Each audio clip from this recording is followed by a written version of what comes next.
Hello, it is the 19th of July. I am Shane Greenup, and this is the Everything Misinfo podcast. I am here today with Gleb Tsipursky. How you doing, Gleb? Hey, good to hear from you, Shane. Cool. Sorry, still working out the bugs. Now, today I am not going to do much of the news. I actually have no news to do this episode because I did the last episode just yesterday. I'm aiming to do roughly once a week, but this is the nature of interviewing people. People are busy, so when people are available, take the interview. So on that front, I have got all the links for upcoming events, calls for papers, and grants and awards competitions will be in the show notes as usual, but there's nothing new to add to that. So I will just leave that for now and get straight on with the interview. So Gleb is an author, he's a columnist, he has written for Scientific America, Time, Psychology Today, best-selling Amazon. His book, what is it, Truth Seeker's Handbook, a Science-Based Guide, is a best-selling Amazon. That's right. Best-selling book on Amazon. And he's the founder of Intentional Insights and is the project lead of the Pro-Truth Pledge, to describe it as that. Mm-hmm. So, yeah, incredibly interesting background and a lot of activity. Let's start off with the Pro-Truth Pledge. What is that about and what are you doing? What does it do? Sure. So the Pro-Truth Pledge is a demand-side approach to fighting misinformation. What we're basically trying to do is encourage both private citizens and public figures to change their behaviors by committing to 12 behaviors that research in behavioral science shows correlate with the truth, and then crowdsourcing, fact-checking, and evaluation for these behaviors. So the truth is a very fuzzy concept when we think about truth. What is truth? Lots of people disagree, and they can think that they're both speaking truth while everyone's speaking their own truth, when they're actually not talking about the facts. That's a big problem for our society. So what we did is we took a look at the behavioral science research, and that's my background in behavioral science. I've spent over 15 years in academia doing research on these topics, how people make decisions, how they figure out the truth, and so on. So I and a team of other people who are experts in behavioral science took a look at what behaviors are actually correlated with the truth, with the facts. And what we did was we got those behaviors boiled down into 12 clear behaviors. We can talk about what they are, that clearly correlate with the truth. You know, when somebody who is a far right or on the far left or in the middle or everywhere else looks at these behaviors, they can say, yes, these are truth-oriented behaviors. And then people commit to them. And then we can observe whether they're actually following these behaviors or not following these behaviors. And we have an accountability mechanism which we can go into in depth. Basically, this is what the Pro-Truth Pledge is about. We have a number of prominent people who took it, which we can talk about in politics, business, organizations, and so on. And we have research on the Pro-Truth Pledge published in peer-reviewed journals like Behavior and Social Issues, which shows that the Pro-Truth Pledge is effective in changing people's behaviors. People who took it are actually quite a bit more likely to be truthful, quite a bit less likely to share misinformation. So it's really the first research-proven intervention that addresses the problem of misinformation from the perspective of having private citizens and public figures not share misinformation. That's great. How long has the Pro-Truth Pledge been around, and when was the research done? When did it come out? What sort of timeline are we looking at? Sure. So the Pro-Truth Pledge had a soft launch in December 2016, and then became more and more public. With March 2017 was its more public launch. And we've been doing research since August of 2017. That was the research. We gathered information over the period of a couple of months. Then we were doing analysis on it, and we finally published it. The paper actually came out, I mean, it was accepted a while ago, but it actually came out yesterday in Behavior and Social Issues. So very fresh. Oh, wow, very fresh. Awesome. So that's the peer review process takes quite a bit of time, unfortunately. So from the time when the research was done, when we knew that the Pro-Truth Pledge was effective, to when the paper came out. So yes, what the nature of the research is that we took a look. There were actually two separate studies. One study asked people to evaluate their own behaviors on Facebook, on sharing on Facebook, and then how they engaged with other people on Facebook before they took the pledge and a month after they took the pledge. So we gave them a month so that the immediate impact of taking the pro-truth pledge fades. We wanted to see what the medium-term impact was. So gave them a month afterward, and we saw that based on their own self-evaluations, people definitely improved, were more truthful, and shared much less misinformation. But that's self-evaluation. There's definitely benefits to that, and there's a lot of research that's done based on self-evaluations. But we also wanted observation, external observation. So that was the first study. The second study was external observation.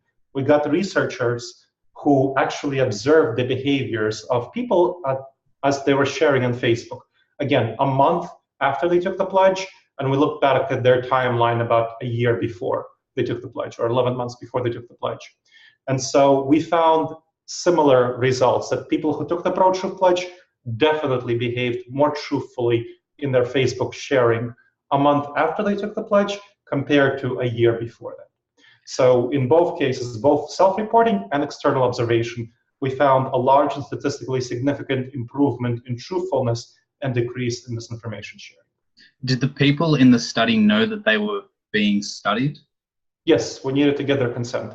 So what we did was, in order to not fall under what's called the Hawthorne effect, where people change how they behave as a result of being observed, we asked them maybe about something like 2 to 3 months after they took the pledge, we asked them if they want to participate in the study. And then we looked back at their timeline a month after they took the pledge. So they didn't know that at the time when they were being, at the time that we were evaluating, that they were going to participate in a study. So their behavior was not influenced because they didn't know that they would participate in a study, but they agreed afterward to let's look at their past sharing. Yeah, okay, great. Yeah, that's exactly what I was wondering. So yeah, perfect. So it's a question I often get. Yes, yeah, I guess it's an obvious concern, but Sure. yeah, if it wasn't controlled for, then that would be, yeah, would need to be investigated itself. So for the, I don't know if we want to go through all 12 of the behavioral traits, but I think give us some examples of what these behavioral traits are, just so we have everyone listening that's not looked at the pro-truth pledge yet, so they have an idea of what to take the pledge even means. Can you paint a picture for it? Yep, and folks who want to check it out right now and who are listening can go to protruthpledge.org, protruthpledge.org, to check out the pro-truth pledge and consider taking it themselves. So this is for private citizens, public figures, organizations, and everyone in between. So take a look at the behaviors, just as you are following along with us. You can take a look at the first set of 4 behaviors, which are sharing the truth by yourself. So that's the first of 3 sets of 4 behaviors each, so 12 behaviors altogether. One is that behaviors have to do with fact-checking information, yourself, sharing the whole truth, citing your sources, and distinguishing between your opinion and the facts. Clear things, people on the right, people on the left can all agree these are truthful. Second set of behaviors about honoring truth. That's about when you're interacting with another person. So we're obviously not going to just do truthful things by ourselves, we're going to interact with others. And so that's a second set of 4 behaviors. That's acknowledging when others share true information. So you want to say, yes, this is true information, I acknowledge it, even if you disagree otherwise. You reevaluate your information if it's challenged and you can't support it. Then you defend others when they come under attack for sharing the truth, even when you disagree otherwise. Again, these are things when you are dealing with people with whom you disagree. These are truth-oriented behaviors. And finally, you want to align your behaviors with your words and true facts, and not simply speaking the truth, but behaving in a truthful manner. Finally, the third set of 4 behaviors is how you behave with people in your own community. So that's this community orientation. One is asking people to retract information if reliable sources have disproved, even if they're your ideological allies. Educate those same people to stop using sources that have been proven to be unreliable. Recognizing the opinions of experts as more likely to be accurate when the facts are disputed. Now, climate change scientists are much more likely to be accurate about climate change than Joe on the street, for example. And celebrating those who retract incorrect statements and update their beliefs toward the truth. And this is meant to address the big problem we have in our society of attacking those people who change their opinions, leaders, politicians, based on the facts. Now, wouldn't we want leaders to change their opinions based on new information? That would be great. That's the kind of thing we want leaders to do. So this is meant to encourage that. So that is the 12 behaviors of the pro-truth pledge and the way they're laid out. Okay. Yeah, I'm thinking through all sorts of different aspects of it, and yeah, it's an interesting phenomenon. How are you going about trying to attract people into taking the pledge? What sort of engagement do you get with the public at large? And does there seem to be good follow through on the people that take it? Like, or is it just sort of like, yeah, I'll take it, and then they sort of, are you following that sort of stuff? So there are a couple of things. So for the follow through, that's about effectiveness. And we do see, obviously, that we've done the studies showing that it's effective in changing people's behaviors. So that's a study that focused on private citizens. We have anecdotal evidence from politicians, but we don't have enough of a large sample size of politicians who would be willing to engage with the study. So we have a number of prominent politicians who took it, people like Beto O'Rourke, he's a nationally known politician, and 2 other Congress members. We have about 20-ish state legislators who took it, so that's another kind of prominent group, and plenty of other city council members, candidates for Congress, and so on. I think close to 600 politicians by now took it.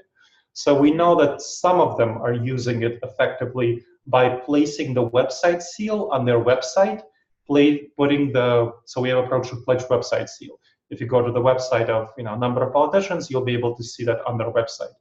You'll see that a number of politicians have tweeted about taking the pro-truth pledge, make public statements. Beto O'Rourke, for example, took the pro-truth pledge in a live video on his Facebook page. So that's kind of a powerful way of conveying to his supporters that he is committed to truthfulness. And other politicians have done some of the same things. Now, it's a volunteer-based project, so we unfortunately are not as capable of following and encouraging politicians to use the pro-truth pledge effectively as we would be if we had staff members who are able to do this. That's kind of the question for the follow-through. So do you want to talk about that, or do you want to talk about ways that we get people to sign the pro-truth pledge? Well, just going through that, first of all, it's very impressive having 600 politicians.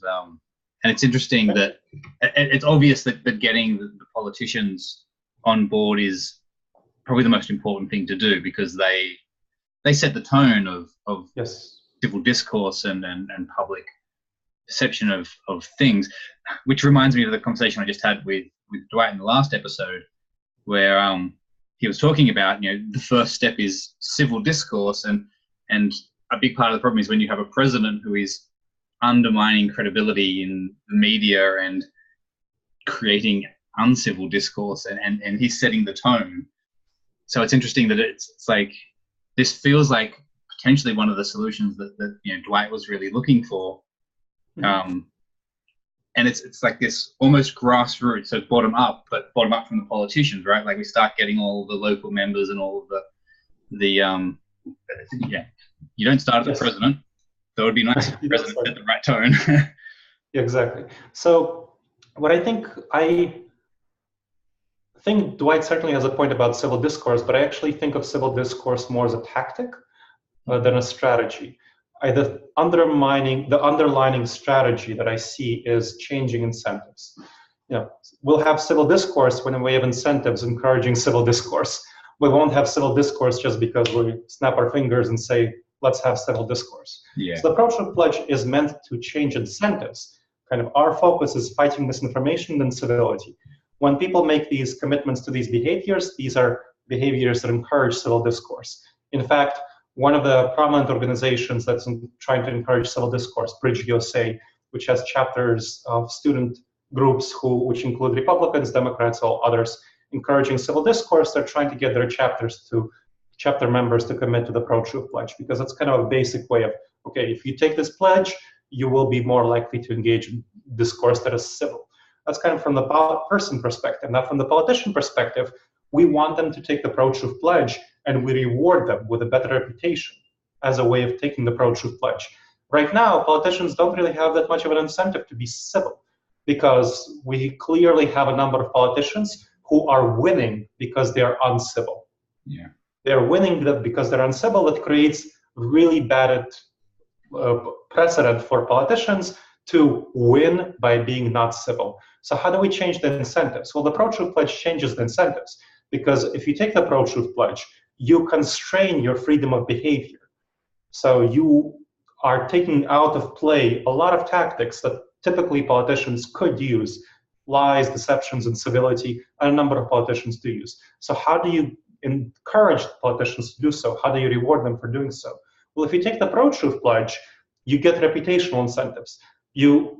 Before an election, for example, we send out an email to all people in your district who signed the pro-truth pledge saying, hey, here are the politicians in your district or in your state or whatever who signed the pro-truth pledge. Here are the ones, all the other ones did not. Consider who you're voting for with this information in mind. That's one example. Another example is that we send letters to the editor with the same information. So volunteers send letters to the editor. And of course, the politicians themselves, when they talk about, for example, Beto O'Rourke made a video about himself taking the pro-truth pledge. He could use that now to get support from his supporters. They can put the websites on their websites and so on. So all of these strategies help politicians get a better reputation because they took the pro-truth pledge. In the same way that businesses that join the Better Business Bureau get a better reputation, even though they constrain their freedom of action and they don't have nearly as many options as businesses that don't join the Better Business Bureau. And of course, businesses that join the Better Business Bureau do so because they improve their reputation as more ethical and honest. Yeah, because it is interesting. Like, if I had have heard of this idea just off the bat without any sort of context or knowing anything else, I'd probably be quite skeptical that it would work. It's like, oh, people can say anything and then move on. But we've got a case study already through Grover Norquist, don't we, with his tax pledge. I don't know the details of it, but it's like basically every Republican in the Congress and possibly the Senate, I don't know, so many of them have taken this pledge that they will never raise taxes. And because of that, they won't raise taxes, like to a dangerous extent where it could potentially bankrupt the United States because they refuse to raise taxes, because if they do, they get exposed as having broken their word that they've all given, and they are too scared of that. Was that part of sort of the inspiration for this project? It was part of the political kind of inspiration. We were inspired by a number of pledge projects, and that helped inform our approach. So the crucial thing with the pro-truth pledge project is getting the first adopters, getting early adopters. Grover Norquist, how did he get his early adopters? He had connections in the political community. We didn't. I'm an academician, kind of by background. I do speaking and consulting, and my background is in academics. So I went from academics into speaking and consulting. I didn't have contacts with politicians at all before I started this. It was a mysterious world to me. So over time, by getting grassroots politicians on the local level, city council members and so on, involved in the pro-truth pledge project, we were able to network up to where we are right now, getting state legislators and Congress members taking the pro-truth pledge, because we started from the grassroots up. And now, when you have 20 state legislators, I think we have, in some legislators, we have quite a bit more. So for example, for some reason in Maine, we have something like 4 or 5 state legislators taking the pro-truth pledge. That provides us with a very strong basis for approaching other legislators in Maine and saying, hey, here are 4 of your buddies in your state legislature who took the pro-truth pledge. How about you take it? And why wouldn't you? Why, if you don't take it, are you refusing to make this commitment to truthfulness? And same thing in Congress. We have 3 Congress members. Go to other Congress members, make the same proposition. And that all takes, of course, volunteer resources or paid resources, which is something we're struggling with. So, but when we're able to do this and bring this message to them, many people struggle with choosing not to take it. So we have gotten that sufficient mass of early adopters that we can now go out. And of course, the fact that we have gotten good media coverage from Newsweek, Times, Scientific American, and also papers, these are mainstream papers. We also got coverage from papers on the right. So for example, the Daily Caller, which is a very prominent right-wing website, has something like 5 million followers on Facebook, has featured a positive editorial about the pro-truth pledge. So getting that credibility, and of course on the left we got some coverage as well from venues like Raw Story and Alternate. So getting venues on the vast range of the spectrum to cover it has also helped our credibility. Yeah, great. I was actually, when you're talking about reaching out to the politicians, I was going to ask about the volunteers, the staff. So that's something you're struggling with. So fair to say, if anyone's out there with funding, grant money, you're looking for that wherever possible. Is that your number one priority, funding, or? Oh, definitely, yeah. Yeah. Funding definitely is a major thing. Our biggest priority is getting funding to get a staff member. So right now, I'm doing speaking and consulting. I'm funneling part of that money to the organization to try to get, one of the reasons I'm doing it is to get money into Intentional Insights to hire staff members who would have the expertise and the ability. Again, I'm an academic and speaker and consultant. I don't have the expertise to coordinate volunteers. There are plenty of other people. There are plenty of people with expertise in that. I don't have the expertise to approach politicians or do marketing. Neither do many of the other people who are volunteers. So we're trying to get funding, to get grants to support this project, which has been shown by research to be quite effective in changing people's behavior, and which plenty of politicians have already joined and plenty of private citizens have joined. Public intellectuals like Steven Pinker, Peter Singer, Jonathan Haidt, Michael Shermer have joined. So we know it has credibility, we know it has impact. Now we need to scale it up. So that's kind of our biggest challenge, is finding funding and finding dedicated volunteers. Yeah.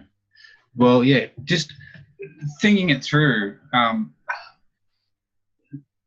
In the last episode, talking to Dwight, we talked briefly about the fact that misinformation is possibly the biggest existential threat to the human race. Like it's behind so many of our problems in society, past figuring out what is true or not, which is a question of science and academia.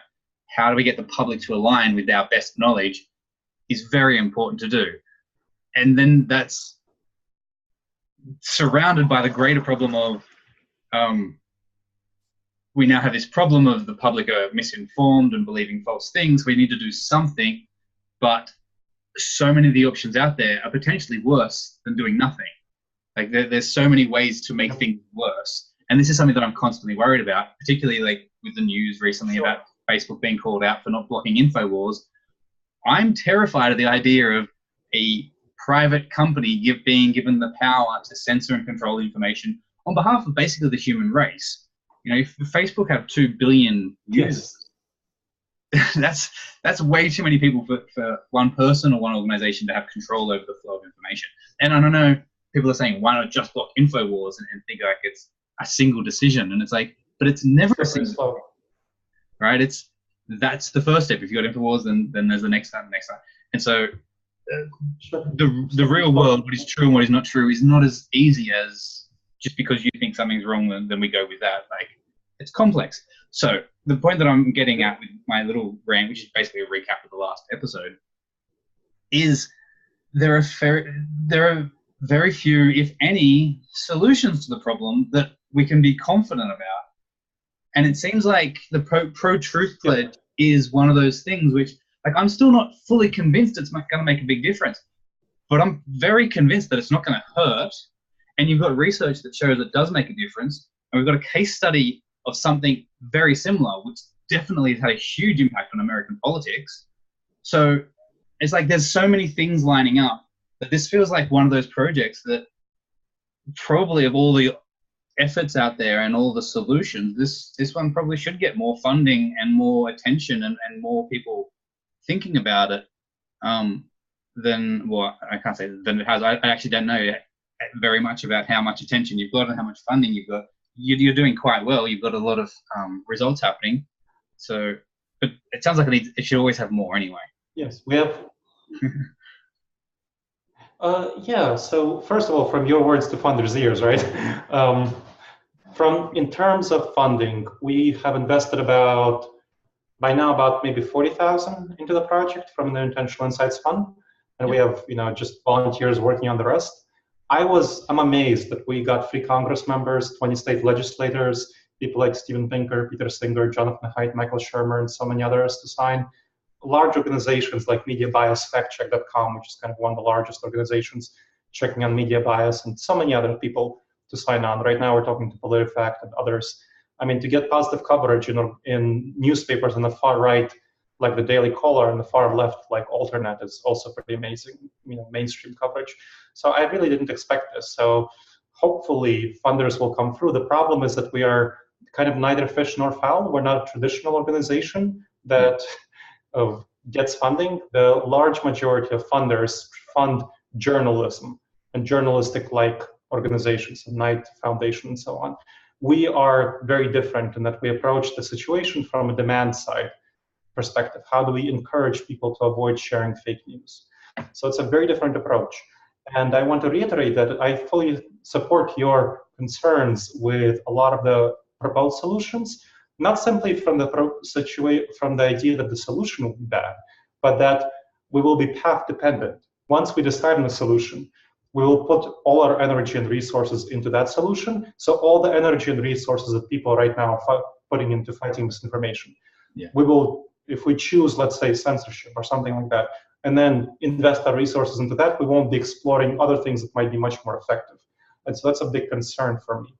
If when people are putting their energy and resources into a solution that might not be effective and might be harmful. So it's both aspects are the harmfulness of it and the use of resources. So I think that's a very big concern. I totally hear you about Facebook and censorship, and this is kind of a very challenging situation that we are in. So it's much more effective and much less worrisome to adopt approaches that are going to encourage people to change their behaviors to be more truthful, rather than censor from the top down, which is kind of a supply side approach. Censor the supply of information in ways that limit disinformation. There are so many dangers in doing so that I agree with you very much that there should be much more of a focus on demand side approaches of discouraging the sharing of misinformation in various ways. Yeah, that's something I think we should talk about a lot more. Focusing on the demand side of things, because even talking to Mike, that was one of the points he raised. That was he reached the same conclusion. We need to focus on demand side. I think I should be hopefully not putting words in his mouth, but that's my memory of what he said. As opposed to supply side, as opposed to trying to control the flow of information, right? Before we go into that, just a side thought on the funding side of things, just thinking of Grover Norquist's tax pledge. This is like the frustrating things. I'm thinking of Pro-Truth Pledge and his thing side by side, and it's like, I'm sure he's got tons of funding, but of course, being an anti-tax thing, I'm sure he's got tons of funding from all these big corporate donors that want to keep taxes down, and capitalism, huh? It's so easy to raise money for things that keep taxes, but yeah. But for the thing about the Pro-Truth Pledge is that it's a it's a non-partisan project, whereas the no tax pledge is a very strongly partisan project.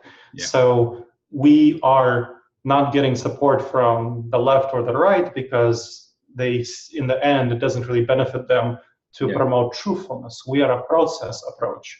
We are something that defends our whole society, but doesn't favor either the left or the right inherently. Although right now there's somewhat more misinformation coming from the right, it's not going to inherently benefit the left in the long term to promote truthfulness, because it's just kind of the people on the left that are promoting certain values rather than protecting the process and the structure of our democracy around the globe. By the way, the Pro-Truth Pledge is a global project. Yeah. It feels like if ever there were a time that you'd be able to find people that are dedicated to working on this problem and seeing the problem as the motivating factor, as opposed to decreasing taxes to make money, or as opposed to getting Republicans elected or Democrats elected, just genuinely going, oh, wow, if we don't stop misinformation and lying and manipulation and propaganda, then we're all going to die a fiery nuclear death or climate change or whatever, yes, the motivation should be there. Yeah, this is my approach. This is my view as well. This is why I'm putting my time, my energy, my money into this. But again, many people are just not, they're much more concerned with their pet issues that align with their tribe. So kind of one of the, tribalism is a very strong thing.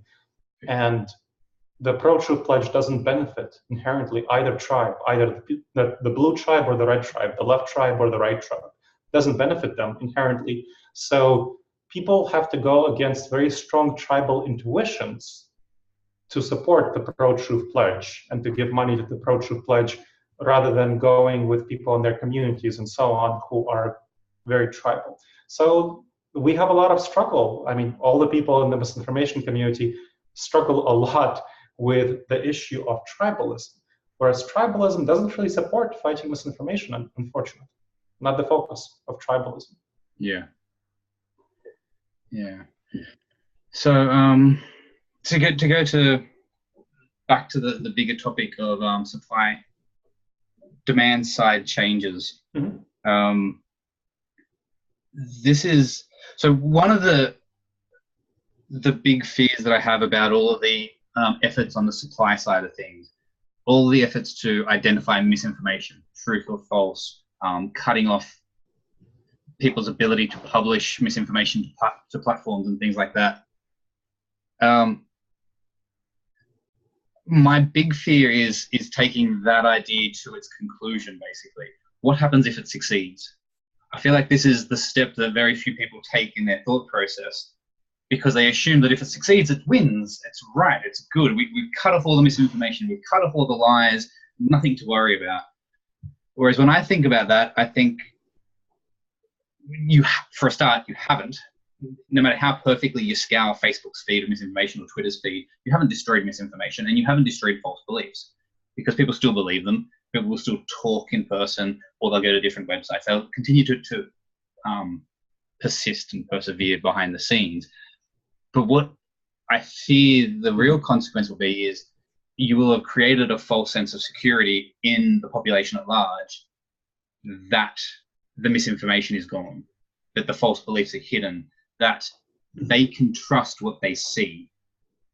And so I see all the supply side effort victories, all of those efforts work towards an outcome which actually trains the human race. And I put it that way because it's like we're talking about the formation of the internet, so we're still in the early days of the internet.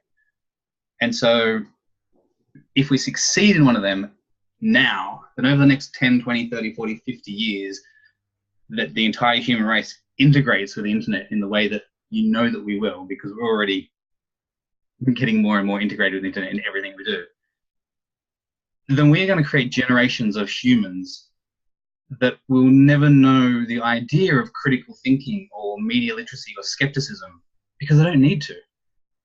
And I think, and that leads me to the ultimate question that I think everyone needs to be thinking of when they're engaging with the problem of misinformation is, what outcome do we want?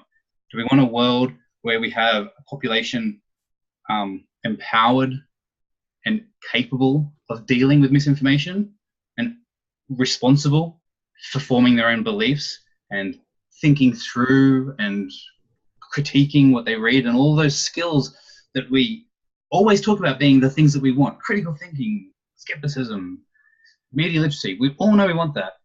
Do we want that? Or do we want a population that doesn't need to worry about it, can just trust what they read, can just accept what's in front of them? Like, they're the two options. Like, obviously there's a whole spectrum, but that's what I see everyone fighting towards without being aware of that that's the end state.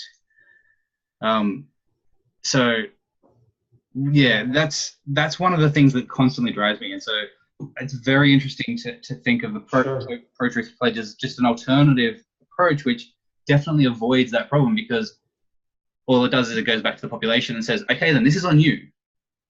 You know, it's up to you to do this. Mm-hmm. Stand up and say that you will, and sort of letting it go there. And providing them with incentives to do so. Yeah. Do you want to? I absolutely agree. So yeah, offer your perspective on how do you think about? Yes, I absolutely agree that this is the fundamental problem, and this is the fundamental problem. So I see a couple of big problems. One is the idea that people can now trust what they see on the internet, and people wouldn't be critical thinkers. partially because it would solve the short and medium-term problem, but it won't solve the long-term problem, because in the long term, we will have new methods of communication that we haven't even thought about right now. And there will be misinformation in those methods of communication. If people are not critical thinkers, if they're not media literate by that time, we'll have to repeat the whole cycle all over again, even if we create a perfect solution for the next 10 or 20 years. So I agree with you kind of on the perfect solution, and to add that. And to look at the example of what happened, we just need to look back to the past 10 years, or the past 20 years. People weren't taught media literacy or critical thinking, for a while now, partially because the mainstream media was filtering out the large majority of misinformation. Now, there was some spin on the left or on the right, but the large majority of misinformation was filtered out. You didn't see obvious deceptive things, and there were strong punishments for reporters who were clearly conveying deceptive information. So that was great. We had a media system that worked, but people didn't need to be critically literate. They didn't need to be media literate. They didn't need to think critically about what they were getting. They were just getting this information. They could say, okay, I can reasonably trust this, and they can go on with their day, doing shopping or whatever, doing work. Not to criticize working and shopping, but that was the situation. Along comes digital media. Along comes social media. Right now, about 70% of people get some of their news from Facebook, and other social media. And a large percentage of these people, I think something like maybe about 20%, get most of their information from social media. Huge number of people. And of course, a lot of social media information is actually misinformation, and they're not trained to deal with it. So we have come in the last, and of course, adults aren't going to go to primary education to get media literacy. They're like, what? You're telling me I'm not smart? I'm stupid? What are you telling me? So of course they're not going to, and they're not taught this, and they're not going to be willing to acknowledge that they need to be taught this. They're not going to go and learn how to be media literate, even though studies show that they're not. I mean, Stanford University study shows that people who are quite savvy on social media are unable, when they go to a website, to tell the difference between sponsored content and the website's own content. 4 out of 5 people who are savvy, I mean, they're high school students, they looked at slate.com and saw that people thought that articles that were actually sponsored content, meaning advertisements, were Slate's own content. So we know that people are not media literate. We know that they're not critical thinkers right now. And they won't be, as you pointed out, if we adopt a solution like having Facebook censor everything successfully, which is very unlikely to succeed anyway. Yeah. So this is a huge problem. And all of these other efforts, they will fix some of the problem in the short and medium term. And I don't mean to say that they're bad. There's a lot of good in what they do in fixing the short and medium term problem, but they leave the long term problem unresolved. So this is a really big problem that we need to think about. Are we going to just sit on our hands and see this repeat in 10 or 20 years when new communication methods come about that we are not aware of yet? Yeah, that's a great point that you've brought into it that I hadn't thought of myself, is the fact that I have thought about the fact that we have had media monopolies in the past that have controlled information, and we've had conspiracy theories despite that. JFK, moon hoax, these have existed before social media and perpetuated and so forth. But yeah, I'd never put it together to recognize that had done precisely what I feared to some extent in the population already, that there was no need to be media literate. You just trusted what you read in the newspaper, which even plays out today. This is what brought about the current world. This is why we are where we are. Yeah.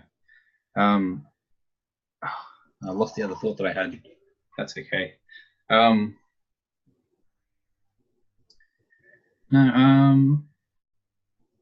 What else were we going to talk about? We're going to talk a little bit about the political system and how it creates incentives for politicians to lie and deceive, and hostile actors like Russia and Cambridge Analytica. So I think those were points we want to cover. Yeah, let's Well, is there anything else you want to say on that, or should we move on to that now? I think I'm comfortable going on to that. I think that that'll be a nice segue because that relates to demand side issues. Yeah. So, yeah, well, I don't know. Give me your thoughts. Which of these you want to talk about first? I'm easy. Sounds good. So we can talk about hostile actors like Russia and Cambridge Analytica. So one of these, obviously, Cambridge Analytica, comes from within the democracy itself.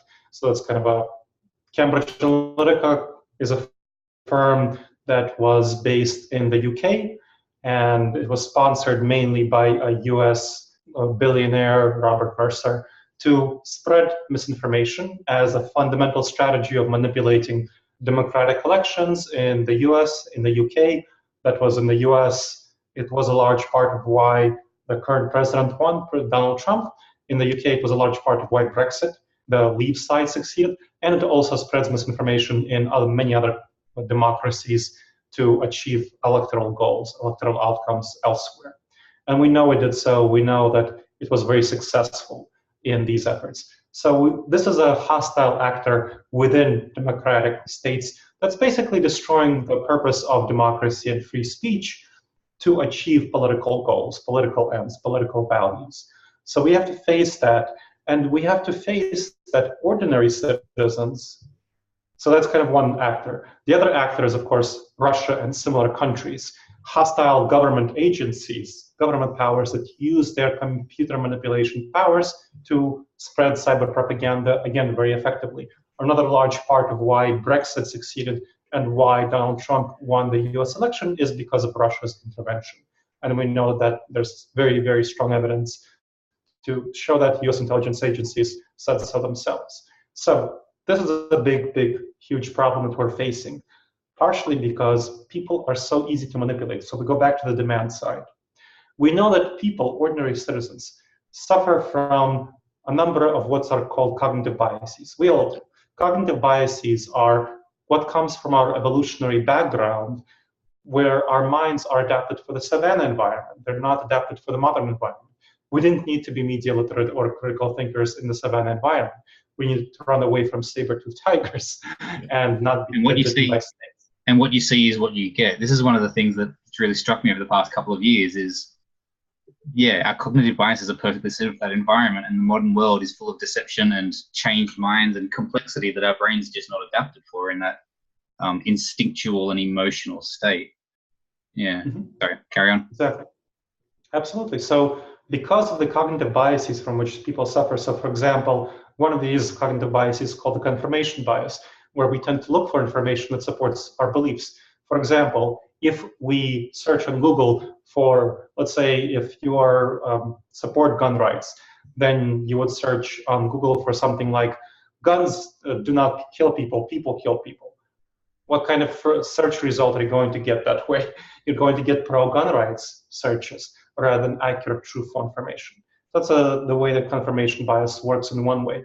Another way, let's say you're anti-gun rights, so you're pro-gun control, and you see a scientific study that shows that waiting periods waiting periods before you buy guns don't actually reduce gun deaths. You're going to tend to ignore that information and say, well, I don't care what the study says, I still will stick to my beliefs. And there's actually been a study which showed exactly that. So we tend to ignore information that goes against our beliefs. So that's one out of more than 100 cognitive biases that cause us to make basic mistakes in our evaluation of reality because we go with our gut reactions. Our gut reactions, our intuitions, conform to our current beliefs. That's just a very basic idea. They're a very basic concept of what they do. They conform to our current beliefs, so we feel very comfortable with our current beliefs. Something that goes against our beliefs feels very uncomfortable.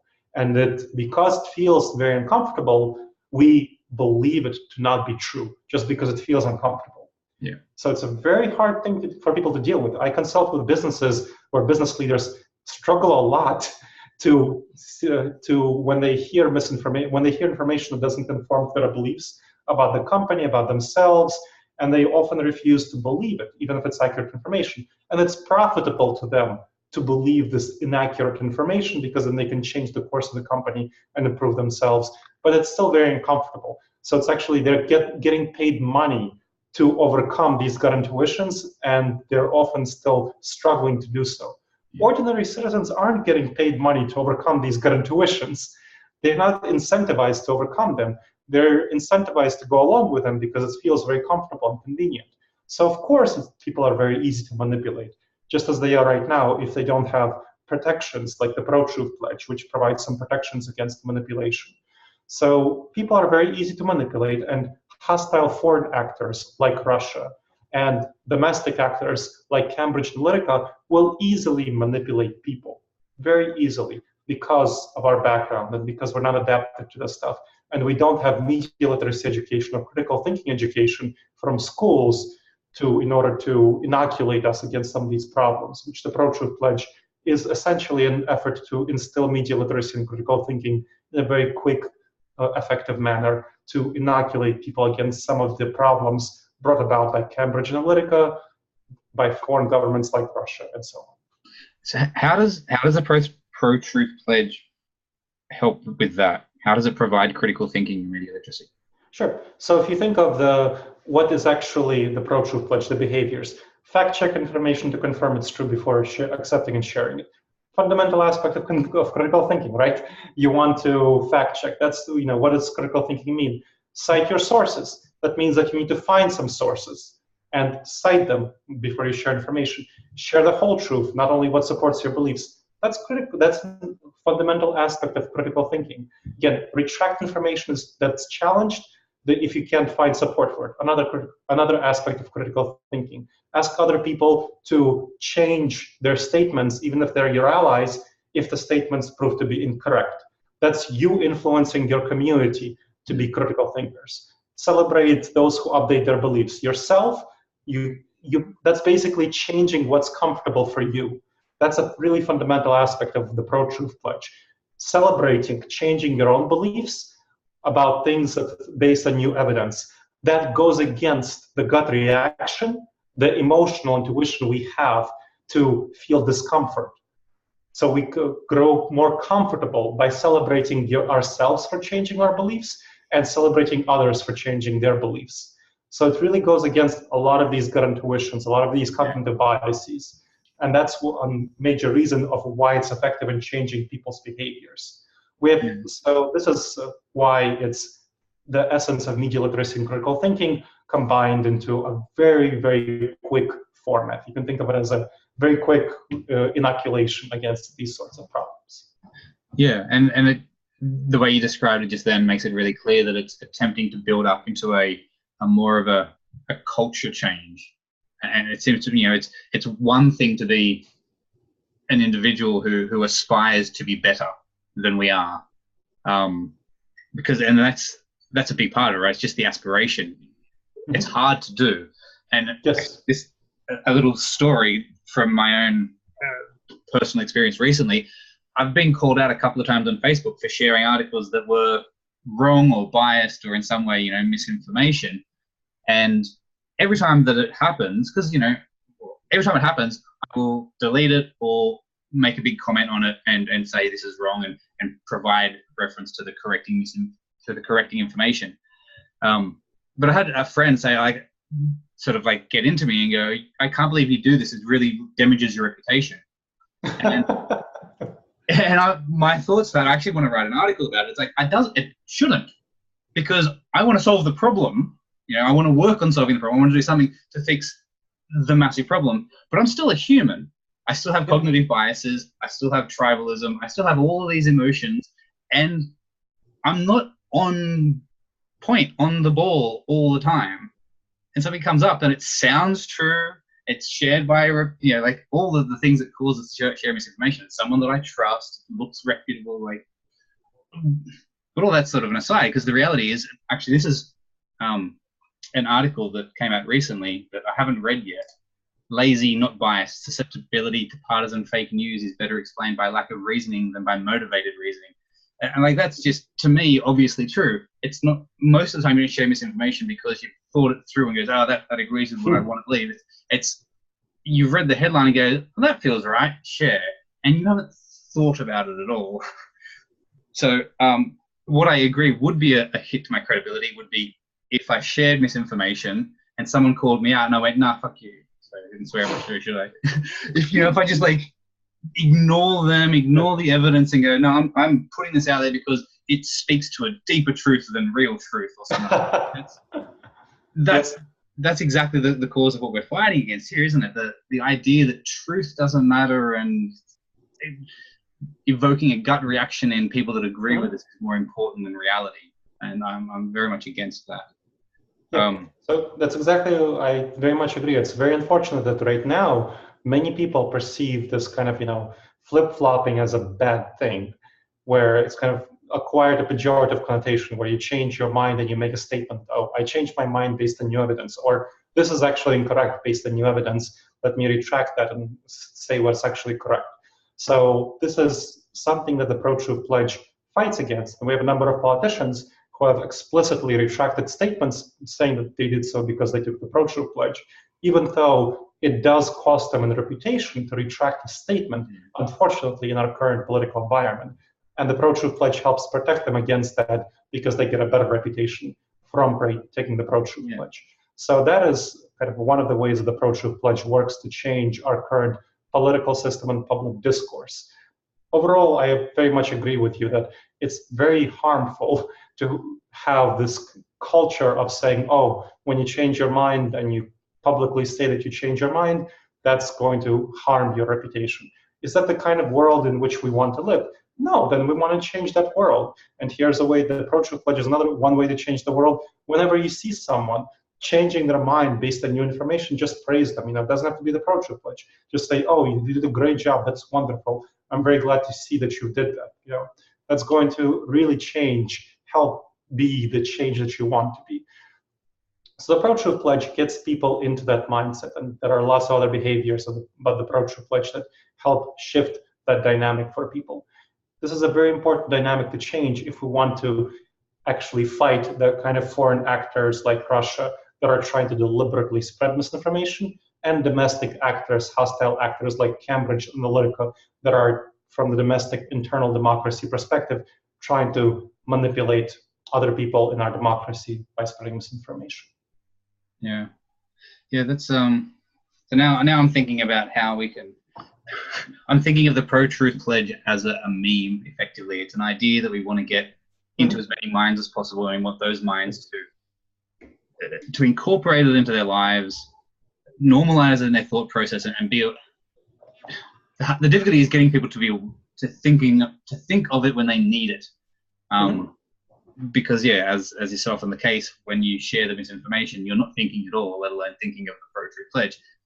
But as long as you think about it occasionally, and ideally as long as other people around you also think of it occasionally, that enough intersection of behavior will take place to start normalizing those behaviors in society, which over time builds up and creates a cultural norm.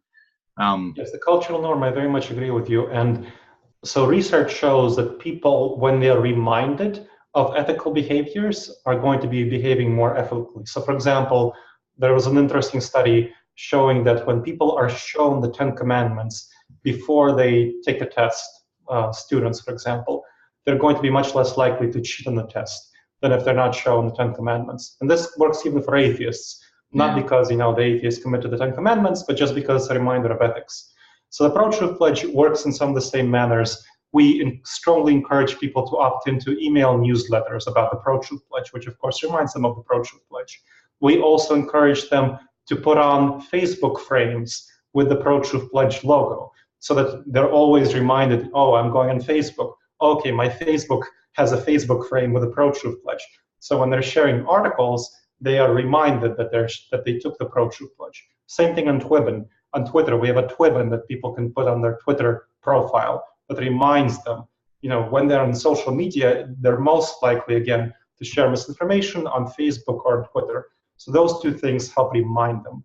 And we also have the website seal for public figures. So that, if you go to petersinger.info, his website, you'll see the website seal there. And that, of course, helps remind the public figures that they made this commitment, and they're less likely to share misinformation because they're being reminded of these things constantly. So the more times we can have the TWIBN, the Facebook frame, the website still in use, the more reminders people get. Well, maybe we can get everyone in the misinformation space, people that really care about this issue, to start embracing it. I feel bad now that I haven't done that. And it's like, okay, then I've got to get the. That's the first step you can do after you finish this podcast. Yeah, very simple move. Yeah, yep. Great. So we're coming up on an hour now, I think. So before we run out of time, any last comments? Any other things you want to talk about before we go into? Yeah. So I think I want to talk a little bit about responsibility for anyone who's kind of watching this and thinking about the misinformation issue. Kind of right now, you've been probably not your first episode of this, or even if it's your first episode of this, you have to be aware that our information ecosystem right now is deeply broken. It's deeply, deeply broken. And so many people right now are not aware of how deeply broken it is. And even if they're aware, they don't really care. They are looking to their favorite issues on their value based on tribalism. Because tribalism is one of these cognitive biases, the halo effect and the horns effect. Basically, we tend to go along with our tribes and fight other people who are not in our tribes, versus trying to look at our whole society, everyone, not simply the tribalism, and try to make things good for everyone in our society, even if doing so would be much better off from the perspective of the future of the human race than tribal warfare, which really doesn't benefit people nearly as much as trying to unite everyone together. So now that you know that the information ecosystem is broken, I want to ask you, what are you going to do about it? What are you going to do about it? You know it's broken. You are responsible for fixing it. If you don't do anything, it's on you. You are going to be, by simply not doing anything, you're part of the problem, not part of the solution. So do you want to be part of the solution, or do you want to be part of the problem? And if you want to be part of the solution, you have to be responsible for taking the next steps to be part of the solution. What kind of future do you want to live in? Do you want to live in the future of nuclear war death that Shane described? I think this is a very viable future if you don't take the next steps. If you don't create the future in which you want to live, it might be an ideal, a dream, but if we don't pursue this dream of a truthful future, truth-oriented future, nothing will ever get done. So I challenge each and every one of you to take the steps that are necessary to do so. Take the Pro-Truth Pledge at protruthpledge.org, join Rebutter, join the Socratic Web.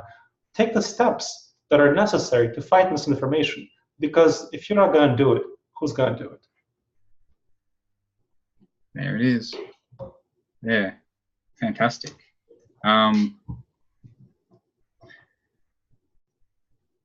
Cool. So Pro-Truth Pledge, I was going to say, how can people follow you on Twitter, reach you an email? Yep. Easy enough? Yep, so they can reach me by email if you want to chat about this, gleb@intentionalinsights.org. So again, GLEB at the nonprofit that I run, intentionalinsights.org. They can check out my Twitter, Gleb_Tsipursky. The Pro-Truth Pledge with Twitter is easy. Pro-Truth Pledge. Check out the Pro-Truth Pledge at protruthpledge.org. Take a minute to take it. That's the easiest thing you can do to help change the brokenness of our world and fight misinformation. Cool. And if you've got $1 million to fund, then definitely get in contact with you. Spend a couple of $100,000 our way. A couple of $100,000 would help too. Yeah, it's one of the things that I have found a little bit frustrating, is watching literally millions of dollars flow into this space and constantly go to projects that I'm like, there are other projects that are kind of like, I don't know, I can't say too much there because I'm friends with a lot of people that are doing well and stuff, and there's value in a lot of the projects, but there are some that I'm just like, I can't see how it can work in the end, and they're getting funding. And there are so many out there that I know. I'm not going to speak publicly about which ones, because a number of them have taken the Pro-Truth Pledge, and a number of them I'm in contacts with. So I don't want to speak badly of people. Yeah. But yeah, I know what you mean.